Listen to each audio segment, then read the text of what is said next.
Good morning, students. Today we are going to study about chapter 4 from history, intellectual awakening and socio-political changes. A new civilization began to develop in northern India with the revival of trade and urbanizations during the 6th century.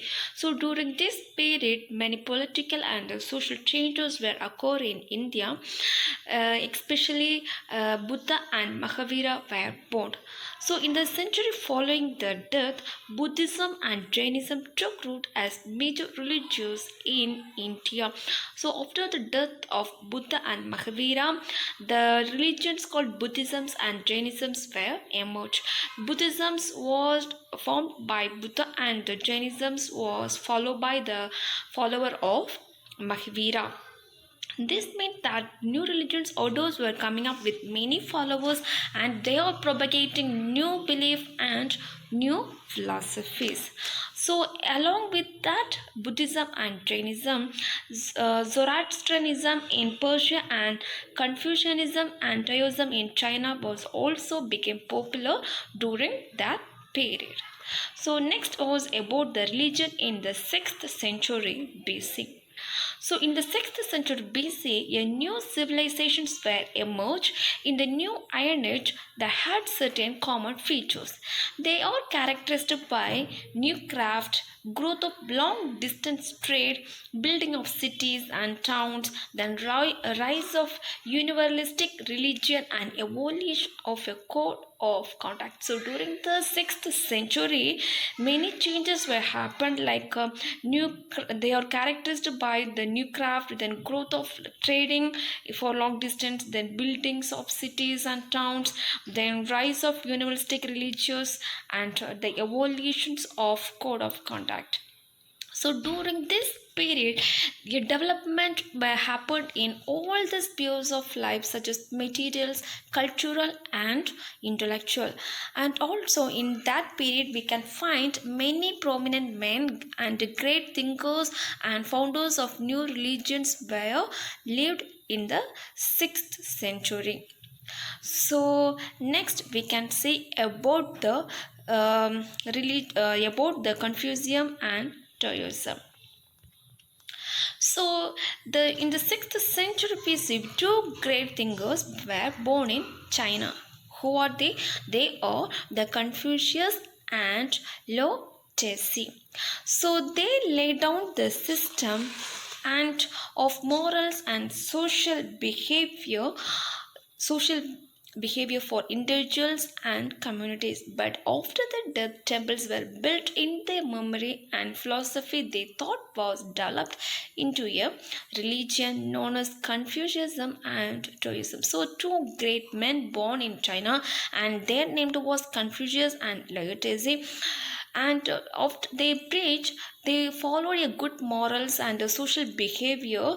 So this social behavior and morals was followed by many of the followers and many peoples. So after their death, they built temple for in the memory of that two great men, and also the peoples who followed the Confucianism and Lao Tse, Confucius and Lao Tse started following the preachers that was said by that two men, that is Confucius and Lao Tse. So next we can see about the Confucius.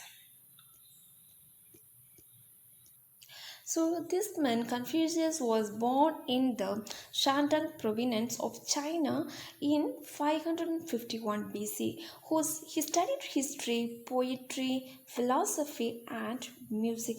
He is also the author of 5 important books like the Book of Records and the Book of Odes, the Book of Changes, the Spring and Autumn Annals and the Book of History. So this man has followed the 5 cardinal principles. They are humaneness, righteousness, propriety, wisdom and trustworthiness. So Confucius said that wisdom grows from the family and that the foundation of society is the disciplined individual in an orderly family. So he is the main concept said by the Confucius was the wisdom should be grown from the family, and that will build a individual person as a disciplined man for the society. Then the superior man, according to him, is not merely intelligent or scholarly, but his character should be explanatory. So then next he is saying, if we want to set a man as a superior man, not because of his money, and not because of his intelligence, and not because of his studies, like if he may hold many degrees, but he should be set a superior man if his character was good. Then third, the superior man of Confucius possesses three virtues. They are the intelligence, courage, and goodwill. So though Confucius insisted on children obeying parents and wife her husband, he also clearly proposed that when the command is wrong, a son should resist his father and a minister should resist the prince. So he has three ethics, like the intelligence, then courage and goodwill. And also he always insists to the individuals that every children should obey their parents and wife should obey their husband. And also he proposed that when a command is wrong, so when a command said by the parent or anyone is wrong, a son should resist his father. If it is wrong, a son should resist his father, and if it is done by the prince, a minister should resist that command. When asked about the government, he said that there are three requisites for it. They are: there should be sufficiency of food, sufficiency of military equipment, and confidence of the people in their ruler. So, according to the government, he said the people will be happy, and the government, if the government provide food, or if there is a if sufficiency of food in the period of that government, and if the in the period of that government, if there is a sufficiency of military equipment, and also the people was very confident because of the government. So this was the main advisors and provision, that means sorry, advisors and the proposals set by the man Confucius. Then next is the man Taoism. So Taoism is the greatest of the pre-Confucian philosopher. Was 50 years older than Confucius. So he was 53 years older than the man Confucius, and he was born in 604 BC. So, disgusted with the intrigues of politicians and the prevailing corruptions of his time, he left China to live in a peaceful mode. So, because of seeing the corruptions in the China, in his country, China, he left China and he for a peaceful life. So, Lotese wrote a book in two parts that was running in 5,000 words. He then disappeared from the place and no one know where he died. So after he done the books, then he was disappeared, and nobody know where he died. His book Teaching is the guide to the conduct of life. So what are the teachings taught by the Laotese was the cause of human unhappiness in the world is human selfishness. So selfishness creates unlimited human desires which can never be satisfied. So the first teaching was, so the man will be unhappy when he is in selfishness. That means when he is selfish, he will become unhappy, because he will, at that when he was selfish, he will create unlimited desire. That means I want that, I want car, and I want a big house, like that he will create unlimited desire, and if it was not happen, he will become unhappy. So and this was the first teachings of, so that means he said every man should avoid the selfishness. The next one is, in nature all the things act in a natural way. The law of human conduct must correspond with the nature. So every people's could be have the great contact with the nature, like we should that means we should not cut the trees. We should live along with the nature. That is the second point of his. Then the third point was the human life under the regulation of someone. This is because they have accurate knowledge and have not remained innocent.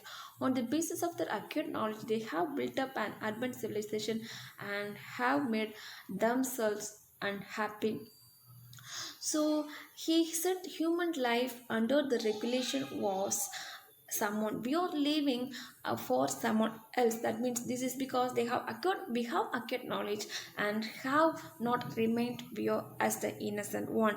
On the basis of the knowledge we get, we will build an different civilizations and have made themselves as an unhappy persons. So these are the teachings which are given by the Lao Tse. Next is about the Jainism and Buddhism.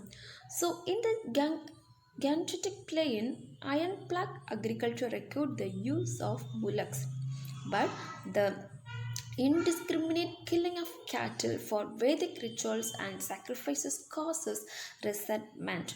So in many places for agriculture they use what in bullocks. In the period of 6th century, many people use bullocks for agriculture, but at the same time some people started will kill the cattle or the cow for the purpose of the spiritual. In the For the purpose of spiritual things, they started killing the cattle.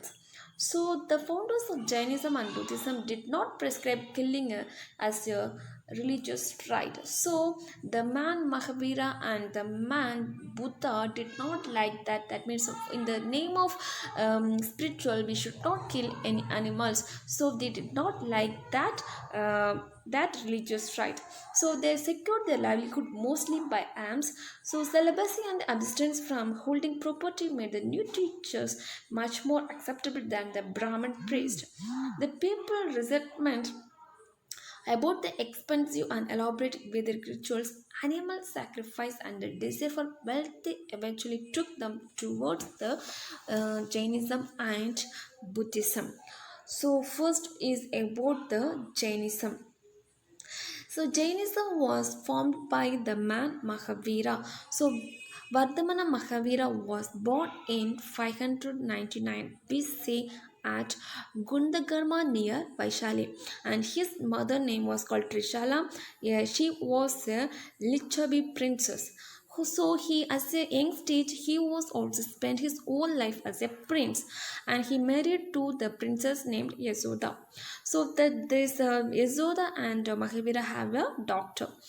At the age of 30, Mahavira left his home and he became an ascetic. So after 12 years, Mahavira wandered from for 12 years he was wandering from one place to another, and also subjecting himself to severe penance and self mortifications. He was making himself as a self moralized. So in the 13th year of his asceticism, he acquired the highest knowledge and he became to be known as the Jaina and Mahavira. So Jains started believing that Mahavira came in the long line of Tritagaras and he was the 24th and the last of them. So the Tritagaras was the Tritagaras. So from the Tritagaras family, the Jains people started believes that Mahavira was the 24th Tritagaras. So who was the first one means Rishabha was the first Tritagara and Prashabanda he was the 23rd. So Tritagara people means they are the very purest peoples that was followed by the Jain peoples. Okay, so they believe that Tritagara's people was very pure and they are very ascentist. So as Jains, as Mahavira also become the Jain, the people thought he also as the Tritagara, that is 24th Tritagara. And Mahavira traveled extensively as a preacher in the kingdom of Magadha, Videha and Anga. So Magadha ruler like who Bhimishara and Ajatas Ajatasattu were influenced by his teachings. So and also there thousands of people followed him. After 20-30 years of preaching, Mahavira died at Pavubri at the age of 72. So the teachings of Mahavira are: first is right faith, right knowledge, and the right action. So these are the teachings which was given by Mahavira. Next was about Buddhism. So the Buddhism was founded by Gautama Buddha. So Gautama Buddha, he was the son of Sudodana, the chief of Kshatriya clan of the Sakyas of Kapila Kabilavastu in present day Nepal. His given name was Siddhartha. So the Buddha, the name of the Buddha was Siddhartha, as he belonged to the Sakya clan. He was known as Sakya Muni. So he was born in 567 BC in Lumbini garden near Kabilavastu. So his mother was Maya Devi and died after a few days of his, so she was died after his Buddha of born. She died, that is Mahadevi Maya Devi died, and he was brought up by his stepmother. So, in order to divert his attention towards worldly affairs, his father got married him at the age of 16 to a princess called Yashodhara. So, Buddha married at the age of 16 to Yashodhara. He led a happy married life for some time, and he also had a son named Rahula. So one evening, while Siddhartha was passing through the city, he came across an old man who had been abandoned by his relatives, a sick man crying with the pain and a dead body surrounded by weeping relatives. So while he was passing one evening in the street, he saw his old man who was abandoned by his relatives. So there he saw some incidents that made him changes his life. One thing was a old man who was abandoned by his one old man was abandoned by his relatives. That is the first sight he saw. The next one was a sick man was crying with the pain. A sick man was crying in the street with the pain of the wounds in his body, and next was a dead body, that means one man dead, and it was surrounded by some crying relatives. So all these incidents make Siddhartha was deep to think a lot. So he also saw an ascetic who had renounced the world and found no sign of sorrow. Then, so saw this sight which made him very sad, and at the other side he saw some and like a priest like ascetic who are living without sorrows. So these four great sighs prohibited him to renounce the world and search for the cause of suffering. So this made him the thinking a lot, and he was searching for the cause of what is the cause of that bodies. So in 530 some BC he left his palace and he went to the forest in search of truth. So he left the forest and he went to the forest, sorry, he left the palace and went to forest to search truth, which is best, which will gives happy, whether it is the ascetic life or the normal life. So in the course of his wanderings, he sat under a peepal tree for several days until he attained the enlightenment. The place where he attained enlightenment, the Mahabodhi temple, still exists in Bodh Gaya, that is, was in Bihar. In that forest, he sit in a place and he started wandering for many days and until he get the enlightenments. So the place was still having in Bihar, that place was called the Bodh Gaya. So after his enlightenment, Buddha decided to impart his knowledge to the people. So after he get the enlightenment, he also thought, why don't we teach these things to the other peoples? So he went to Varanasi and gave his first sermon to Saranath. Then he preached in the kingdom of Magadha and Kosala. So a large number of people became his followers, including his own family. So after 45 years of preaching, he breathed his last in 487 BC at Kushinagar at the age of 80. So he died at the age of 80 at the place Kushinagar. So before his death, he with his teachings he made many people to follow his. So the teachings of Buddhism are four great truth, attainment of nirvana, and the noble eightfold path. These are the three teachings which was given by the Buddhism. So these are the symbols of the great events of Buddha's life. The lotus resembles the Buddha's birth, and the horse resembles the great departure. And he got the enlightenment at the Bodhi tree. And next, the Mahaparivana shows the symbols, and the first sermon shows the symbol like the wheel. So these are the great symbols of Buddha's life. That's for today's class, guys. Thank you.